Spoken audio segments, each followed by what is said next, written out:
आपण आज जाणार आहोत ते ट्रेडिशनल फिशिंग असते जी गालाने मासे पकडतो ते करण्यासाठी आपण जाणार आहोत। खाडीमध्ये फिशिंगसाठी जात असताना वाटेत आम्हाला मामा भेटले। मामाने मदतीसाठी हाक मारली आणि प्रेमनी काही अशा प्रकारे मदत केली। शाबास बेटा।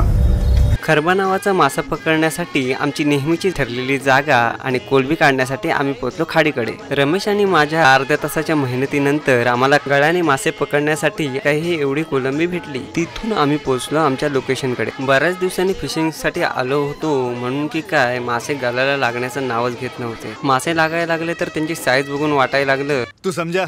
हाँ नाही तू समझा नाही। मंडळी, हा जो खरबा मासा आहे ना तो खूपच चवदार लागतो। तुम्ही जर कोकणातले असेल तर तुम्हाला या माशाबद्दल माहित असेल। तसेच बारीक सारीक लागलेले मासे घेऊन आम्ही सगळे परत आलो घराकडे। मेहनतीने पकडून आणलेले मासे आईच्या हवाले केले आणि तिला म्हटलं यांना मस्तपैकी फ्राय कर। मीठ मसाला आणि हळद लावून आईने मस्तपैकी त्यांना लसणावरती फ्राय केलं। तर या गळाने मासे पकडण्याची मी एक मोठी व्हिडिओ सुद्धा बनवली आहे, ती लवकरच आपल्या यूट्यूब चॅनलवरती येणार आहे। तर त्यासाठी मंडळी तुम्हाला या व्हिडिओला लाईक करायचं आहे आणि आपल्या चॅनलला सबस्क्राईब सुद्धा करायचं आहे। आपले मासे फ्राय करून झाले आहेत आणि या खरब्यांवर मी आता मस्तपैकी ताव मारतो।